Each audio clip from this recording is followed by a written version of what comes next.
Hey, I'm a big one on momentum, so this week I'm going to do another video for you. And in this one, I want to talk about an analogy that I use a lot with our teachers and our students to kind of understand what I believe is the role of the teacher at ISLA. In truth, I would not go by the name of teacher. And I think a lot of you know I wouldn't go by the name report card or grades or even the word school. But in a lot of ways, what we're doing at ISLA is helping people recognize that there can be a different way, but we're trying to make sure that it's as familiar as it can be to other people. So a lot of times we lean back on these words, subjects and what have you. But the role of a teacher is so much less about teaching than it is about guiding.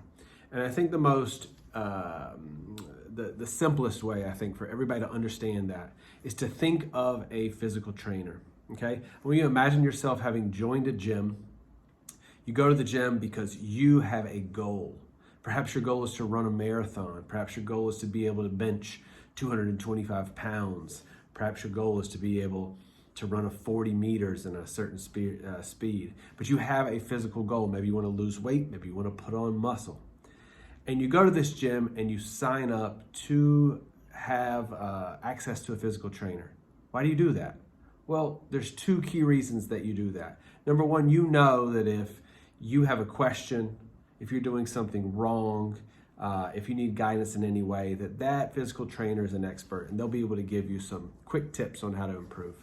And then the other thing that you're going for is that you know that they will hold you accountable.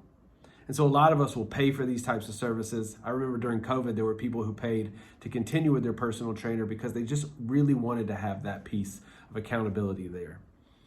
I want you to imagine that instead of going to one-on-one classes with your physical trainer, that 15 or 20 people all go to the gym and they all want to work with this physical trainer.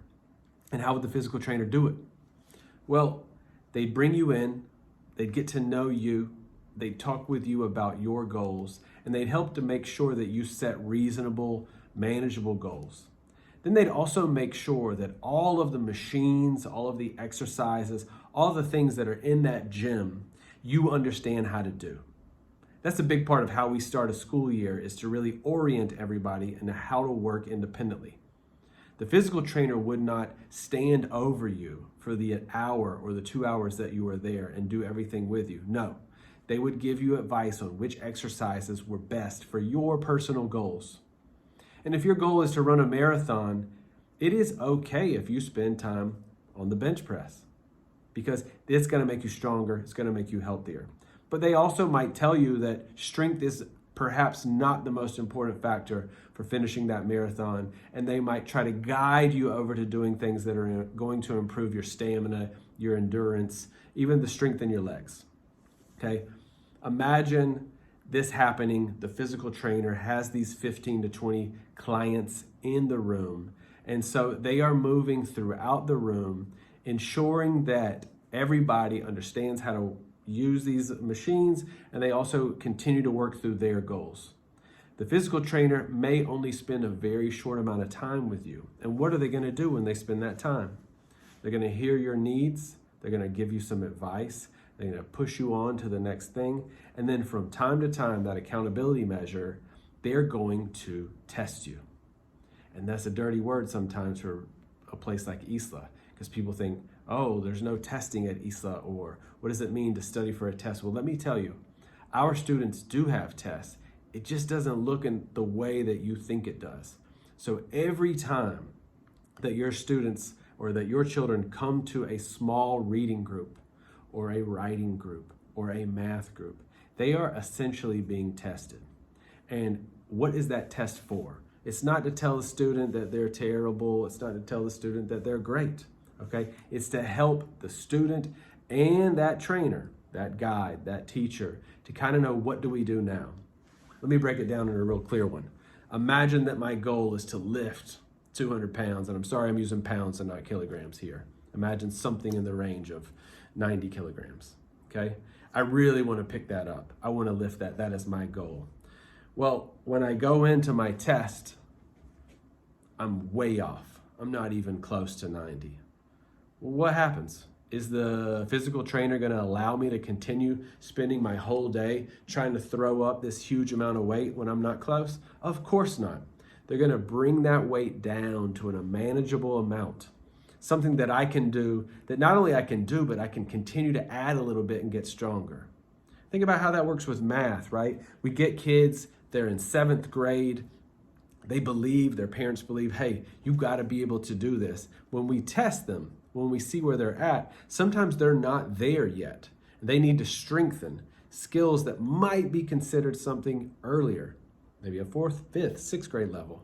Well, there can be resistance not only from the kid, but from the family. But if you think about it in the same way you would with bench press, you got to go backwards. You got to go do a weight that's just a little bit outside of your range, just a little bit, find some success, and then we'll add more weight, okay? So I really think that that's the key, is understanding not only where every kid is, but also what their next step is. And so that's why we hold these regular rotational meetings where the kids are coming in to see us for reading, writing, and math, and also these one-on-one conferences where we meet with our students on things like their project and also their understanding of the content that's happening in the unit. How do we have time to do all these individualized, personalized, small group sessions? Well, in the same way that a personal trainer would do it.